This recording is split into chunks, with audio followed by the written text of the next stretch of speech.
Hello everyone, welcome back to my channel. तो friends, आज हम रेडीमेड जो सूट आते हैं उसकी करेंगे सिंपल सूट की कटिंग।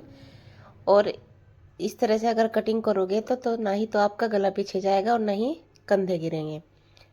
और ये देखिए, इस तरह से दिया हुआ है। ये एक पीस मैंने फ्रंट का है ये, और जो पीछे का प्लेन है उसमें से हम बाजू और पीछे का पल्ला तैयार करेंगे। तो इसका बॉर्डर हम हटा लेंगे सबसे पहले तो, क्योंकि ये फिनिशिंग से नहीं अटैच है और इसे हम बाद में अटैच करेंगे अपनी लंबाई के हिसाब से। तो बॉर्डर तो मैंने हटा लिया इसमें से। अब इसे फोल्ड करेंगे हम। गले को बीच में से अच्छी तरह प्रेस वगैरह कर लेनी है आपको। गले की चौड़ाई चेक कर लेनी है, कितना आपको रखना है कितना नहीं। और इसको बिल्कुल बीच सेंटर से फोल्ड कर लेंगे। कढ़ाई को बिल्कुल मिला लेंगे बराबर, क्योंकि गला ही हमारा इसमें मेन होता है। तो गले की कढ़ाई हमारी अगर थोड़ी सी भी इधर उधर होगी तो ये हो जाएगा हमारा तिरछा गला हो जाएगा, फिर कुर्ती हमारी जाएगी एक साइड में को। तो अगर कपड़ा आपका इधर उधर हो रहा है कढ़ाई की वजह से तो उसे होने दे, क्योंकि इसे हम कट कर देंगे और गले को गले से मिला ले। तो ये इसका मेजरमेंट है। लंबाई रखेंगे हम इसकी 40 इंच, चेस्ट है इसकी 38, कमर है 34 और हिप साइज है 42 इंच। और तीरा रखेंगे हम 13 इंच, क्योंकि गला हम थोड़ा सा पीछे का 7-7.5 इंच बनाएंगे इसका, और आगे का भी 7 इंच ही रखेंगे हम गला। तो अगर आपकी गले की चौड़ाई है तो आप इस तरह से इसमें एक 1/2 इंच प्लेट डाल सकते हैं, लेकिन इसकी चौड़ाई बिल्कुल ठीक है तो मैं ये 2.5 इंच पे इसकी गले को कट करूँगी। तो ये हमारा 3 इंच की चौड़ाई में गला तैयार हो जाएगा। ये देखिए, इस तरह से हम बनाएंगे गले को इतना कपड़ा छोड़ते हुए।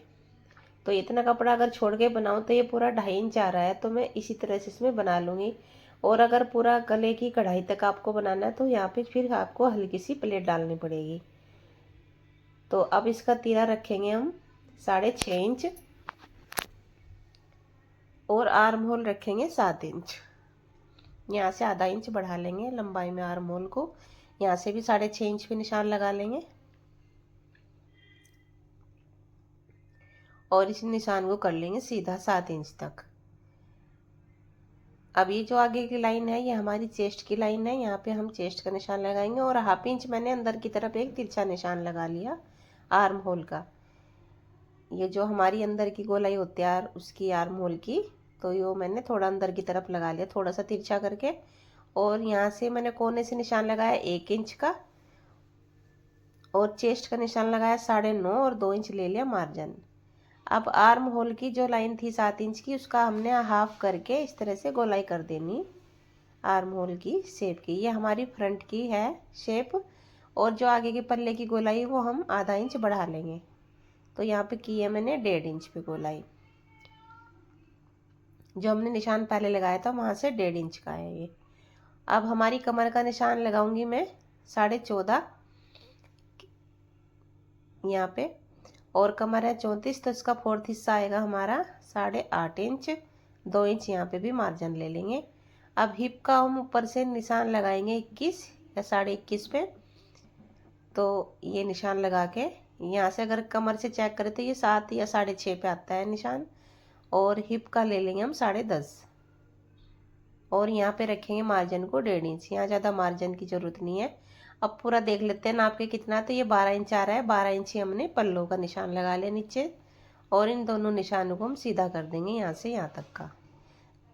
अब ये सारे निशान हमारे ये मिला लेंगे। ये हमारी कटिंग वाली लाइन है, और जो अंदर की तरफ लाइन जाएगी जो निशान लगे वो हमारी सिलाई वाली निशान आएंगे। अब हम इसकी यहीं से कर देंगे कटिंग।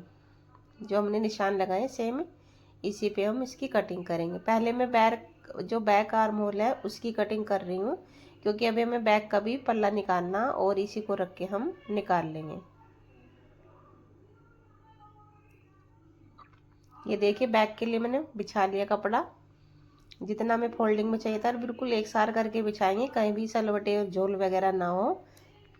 और सेम इसी के बराबर बराबर कट कर देंगे।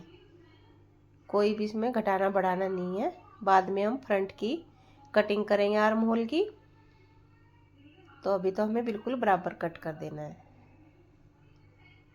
हिप पे और कमर पे लगा देंगे हम कट। ये कट लगाने बहुत ज़रूरी है। जो कपड़ा बचा है इसमें से हमारी बाजू बनेगी। यहाँ से मेरा थोड़ा सा कपड़ा अनइक्वल हो रहा था तो मैं इसे काट के एक साथ कर दूँगी। यहाँ से थोड़े से धागे वगैरह से निकल रहे थे। और गला हम बनाते ही कट करेंगे बाद में ही, क्योंकि कपड़ा रख के बनाएंगे बिना बुकरम के हम इसका गला बनाएंगे। वो मैं आपको बताऊंगी कैसे बनाना है गला। और जो फ्रंट की थी गोलाई वो भी मैंने कट कर दी। ये देखिए, तो ये जो कपड़ा बचा हुआ ये पट्टी वगैरह रख ली हमने, बाद में अटैच होंगी। यही कपड़ा हमारा इसमें से बचा हुआ है तो इसे हम फोल्ड कर लेंगे 4 तह में, यानी कि 4 फोल्ड हमें करना है ये कपड़ा। और इसमें से जो हमारी बाजू है वो हाफ ही निकलेंगी, पूरी तो इसमें से बिल्कुल भी नहीं निकलेगी, क्योंकि जो हमारा नीचे सलवार का कपड़ा है वो उसमें ग्रीन दिया हुआ है तो इसमें जोड़ वगैरह भी नहीं लग सकता। तो रखूँगी मैं हाफ बाजू की लंबाई रखूँगी तैयार 8 इंच। तो मैंने 10 इंच पे निशान लगा लिया ये लंबाई पे, क्योंकि 1.5 इंच तो हमारा नीचे फोल्ड हो जाएगा और आधा इंच ऊपर जाएगा, तो ये हमारे पूरे 8 इंच तैयार हो जाएंगे बाजू। तो ये मैंने 10 इंच पे निशान लगा के इस तरह से सीधा कर लिया और ये हमारा 1.5 इंच के करीब फोल्डिंग में चला जाएगा। अब जो हमारी खुली साइड की तरफ से हम 3 इंच को नीचे निशान लगाएंगे। बंद साइड मेरी तरफ है और यहाँ से 2 इंच पे लगाएंगे, क्योंकि यहाँ ऊपर से 2 इंच बिल्कुल सीधा आता है। और ये इस तरह से गोलाई दे देंगे। आर्म होल इसका कम से कम 9 इंच या 9.5 इंच बन के तैयार होगा, जो बिल्कुल परफेक्ट आएगा बाजू में। और ये हमारा 1.5 इंच एक्स्ट्रा हो जाएगा यहाँ से। और फ्रंट की भी हम इसी तरह से निशान लगा के अंदर की तरफ हाफ इंच और यहाँ पे भी हम गोलाई कर देंगे। अब जो इसकी बाजू की गोलाई है वो है 6.5 इंच और 1.5 इंच यहाँ पे ले लेंगे मार्जिन और इन निशानों को कर देंगे सीधा। तो ये हमारी बाजू की कटिंग होगी। सिंपल बिल्कुल कटिंग है, बहुत ही आसान। तो फ्रेंड्स, इस वीडियो में मैं आपको सिर्फ कटिंग ही दिखाऊंगी और इसका गला बनाना मैं आपको दूसरी वीडियो में बताऊंगी। तो इस तरह से हमारी बाजू की कटिंग होगी। तो